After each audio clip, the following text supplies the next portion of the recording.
and welcome again to Patugi Points. In Patugi Points, we look at life. We look up the stuff that make us be who we are, positively or negatively.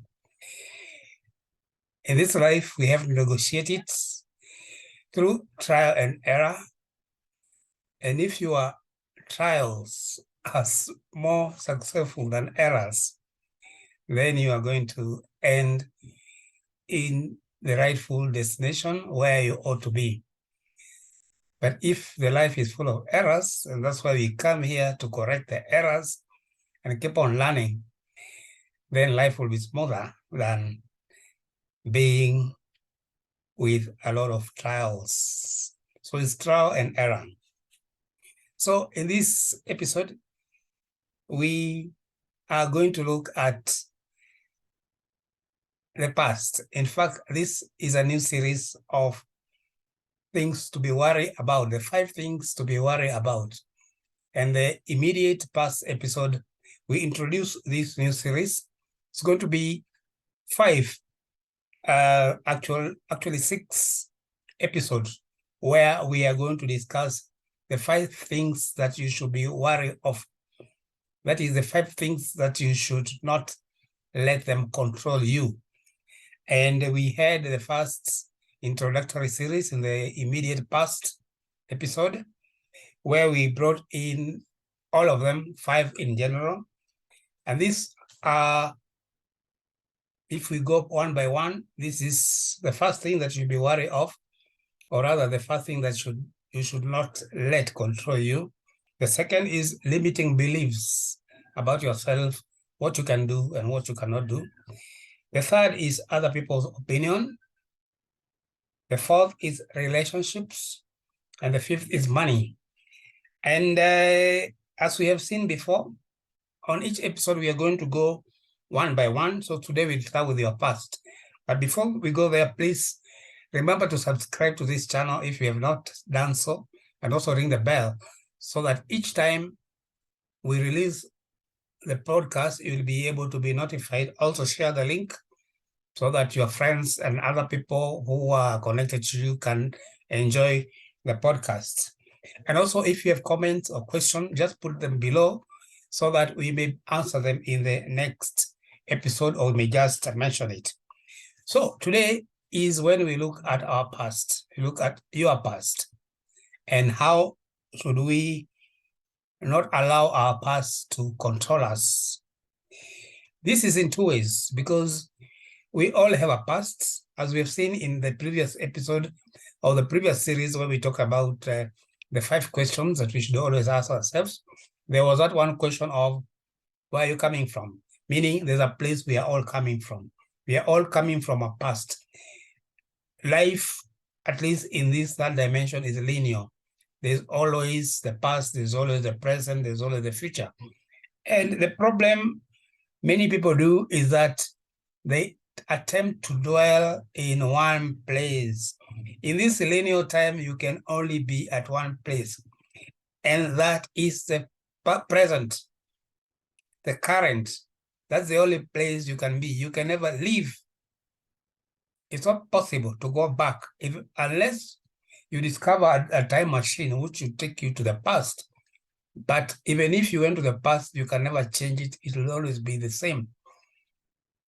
So there are many people who sit wallowing in regrets, in hitting themselves, whipping themselves up for the errors, the mistakes, the thing that happened to them, maybe done by somebody, or they did them each themselves, and therefore suffered the consequence.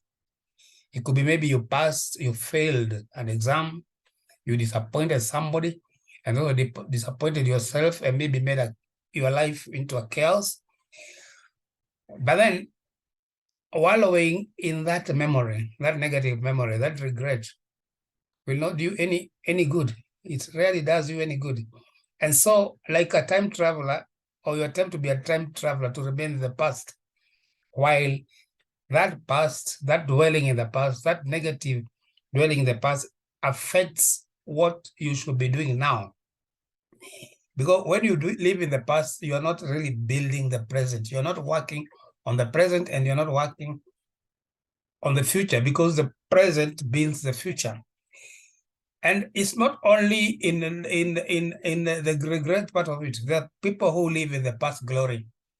You did something great in the past, but once that is done, you've done something great. Maybe you passed your exam if you're a student. Maybe you created something fantastic. Maybe you're an artist. Maybe you just published your first book and it's so exciting for you.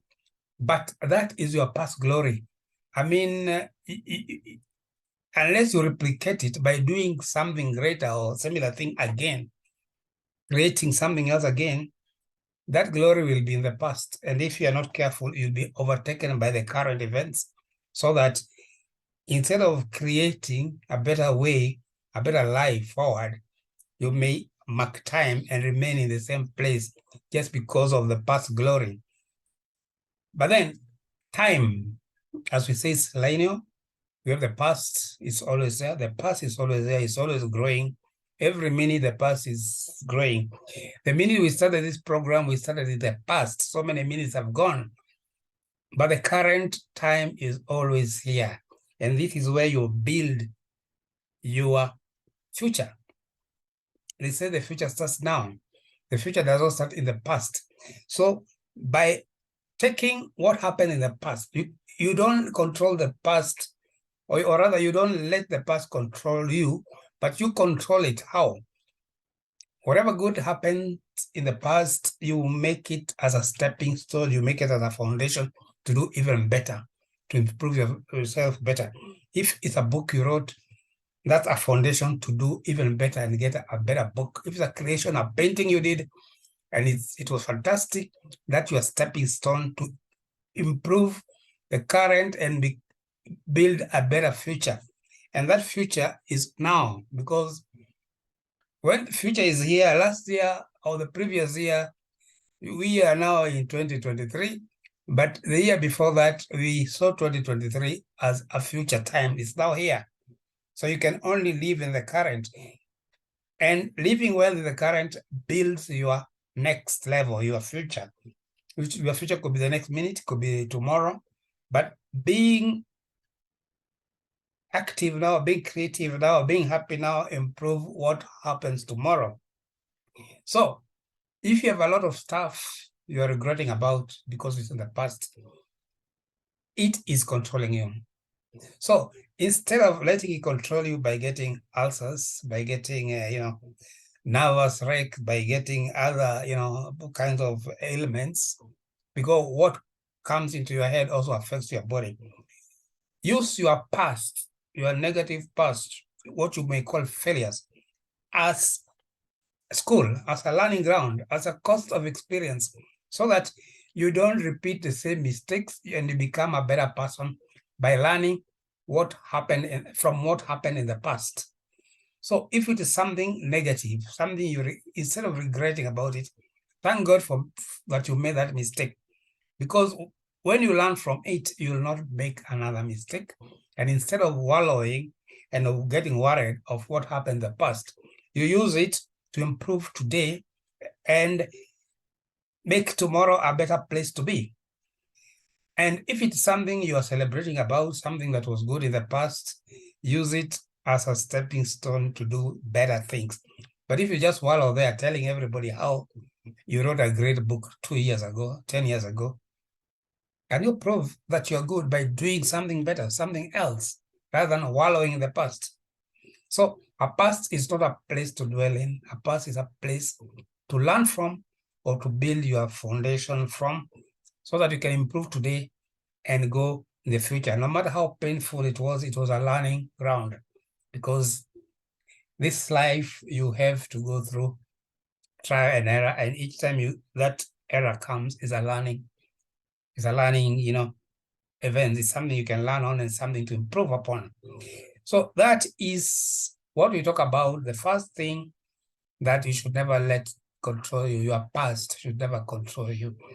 Use it, control it by building upon it. If it is negative, you learn from it. If it was something that positive happened before, you make it a foundation to build the current and improve, have even a better tomorrow. And that better tomorrow is now. It starts now.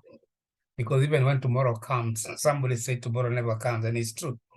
Because when it's here, it's no longer tomorrow, it's now. But we can build it before it comes, so that when we rename tomorrow into today, the today will be better than the yesterday, which is already gone. That is the first point, the first thing that should never let control us. And in the next episode, we are going to tackle the next one, which is limiting beliefs. Limiting beliefs as in, we limit ourselves thinking we cannot make it, we cannot do it. But that is just a limiting belief, and we can now turn it into an empowering belief, so that you find yourself doing even greater things. So thank you for being with me up to this point. And remember to subscribe to this channel so that you get more stuff in the future. Thank you and God bless. And that is my Patugi point for today. All the best.